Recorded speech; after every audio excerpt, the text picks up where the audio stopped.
Nalalapit na ang araw na itinakda upang ilibing ang namayapang dating Supreme Leader ng Iran na si Ayatollah Ali Khamenei. Pero may matinding banta ang Iran sapagkat kumakalat ang balita na di umano habang nagsasagawa ng funeral ang Iran, magandang pagkakataon ito upang umatake ang puwersa ng Israel at Amerika. Totoo kaya yan? Pag-usapan natin yan dito sa video ito. Pero bago ang lahat ay huwag kalimutang mag-subscribe. Samahan mo na rin ng like ang video ito at i-click ang notification bell. Napakalaking tulong yan para sa aming mga content creators.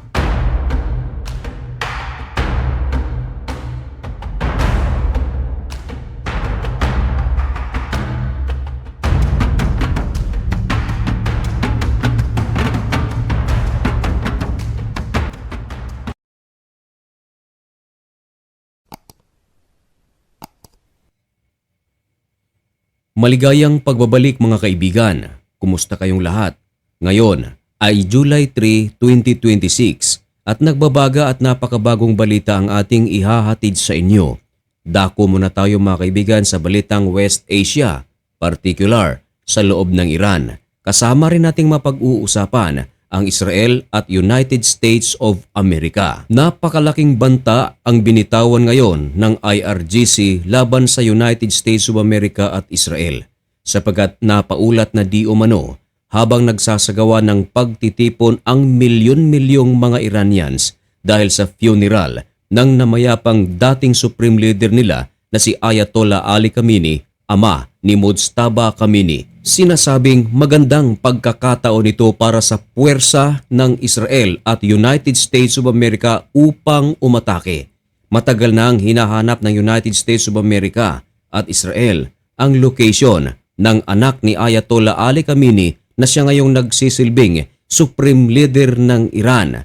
At ayon sa ulat, imposible di umano na di dumalo ang anak nito na si Mujtaba Khamenei. Kumbaga, parang hindi na mahirap para sa Amerika at Israel na hanapin pa itong si Mujtaba Khamenei dahil napaka-importanting pagtitipon ito dahil sa kahuli-hulihang pagkakataon ay masisilayan ng maraming mga Iranians at ni Mujtaba Khamenei ang kanyang ama at ang kanyang mga kapatid. Si Mujtaba Khamenei mga kaibigan ay napaslang nang ang Amerika at Israel ay nagsagawa ng joint strike sa Iran noong February 28, 2026. Wasak na wasak ang compound kung saan nakatira itong si Ayatollah Ali Khamenei. Kasama din di umano ang kanyang anak na si Mujtaba Khamenei pero ito ay nakaligtas pero napaulat na itong si Mujtaba Khamenei ay nagtungo sa Russia upang magpagaling. Kumbaga, sa naturang pag-atake ay nagtamo rin ng matinding pinsala itong si Mujtaba Khamenei. Pero kung si Mujtaba Khamenei ay nakaligtas, marami naman sa mga miyembro ng pamilya ni Ayatollah Ali Khamenei ang hindi nakaligtas. Kasama na riyan ang di umano'y apo ni Ayatollah Ali Khamenei na babae, 14 years old, nasawi rin. Samantalang si Ayatollah Ali Khamenei, 86 years old nang ito ay mapaslang. At noong 1989, siya ang pinuno ng Islamic Revolution. Ngayon, bukas mga kaibigan, July 4 ay magsisimula ang funeral ni Ayatollah Ali Khamenei at magtatapos naman ito July 9. At matindi ang mga balita sa mga araw na ito.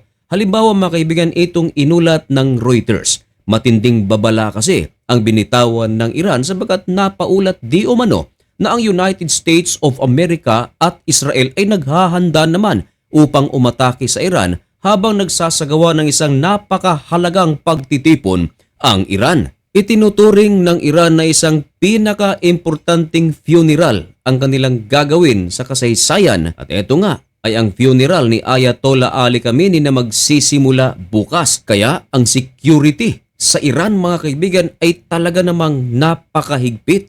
Tinatayang nasa 15 hanggang 20 million naman ang expected na dadalo sa funeral. Nagpakita naman ng pagsuporta ang Iran maging ang Indonesia sa gagawing funeral. Inaasahan na marami ang mga matataas na officials ng Iran ang magsasalita. Inaasahan din na mayroong mga mula sa ibang bansa na dadalo sa funeral ni Ayatollah Ali Khamenei. Ayon naman sa ulat ng The Times of Israel, ganito ang pagkasabi ng Iran.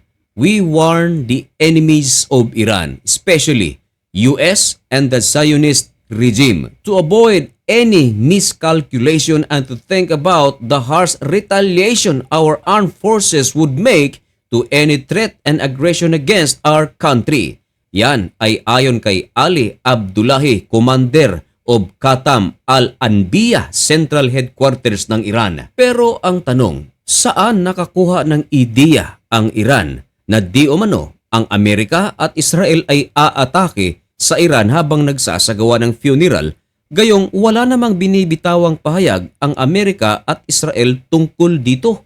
Hindi kaya ito ay paunang mensahe lamang ng Iran upang hindi sila atakihin ng Amerika at ng Israel? Siguro naman sa pagkakataong ito, kahit na magkalaban ang Amerika at Iran, Israel at Iran, siguro ay meron namang kakaunting respeto ang Israel at Amerika sa namayapang leader ng Iran na si Ayatollah Ali Khamenei. Siguro ay hindi naman sila aatake sa ganyang paraan. Pero ang katotohanan ay hindi natin alam kung ano ang tumatakbo sa isipan ni Benjamin Netanyahu at ni President Donald Trump. At hindi ito ang unang pagkakataon, mga kaibigan, na nagbabala ang Iran sa ganitong sitwasyon dahil noong nakaraang Miyerkules, mismong ang Iranian Foreign Minister na si Abbas Araghchi ay ganun din ang kanyang sinasabi. Sapagkat kumakalat nga ang balita, mga kaibigan, na talagang aatake ang Israel at Amerika. Sa kabilang dako, mga kaibigan, kahit na nagluluksa ang Iran dahil sa nangyari kay Ayatollah Ali Khamenei, meron pa ring matinding banta ang Iran tungkol sa Strait of Hormuz.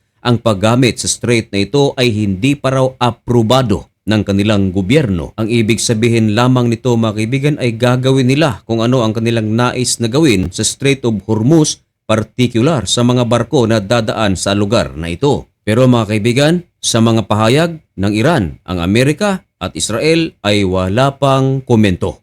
Kung ano man ang magiging komento ng Amerika at Israel, yan ay ating isisiwalat dito lang sa Usapang Banal.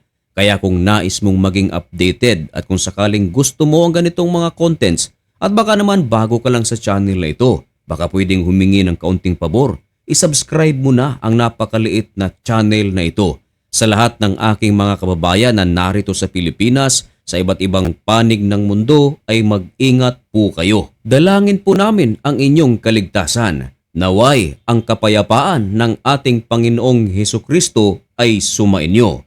Hanggang dito na lamang muna ang videong ito. May God bless you and thank you so much for watching. Goodbye.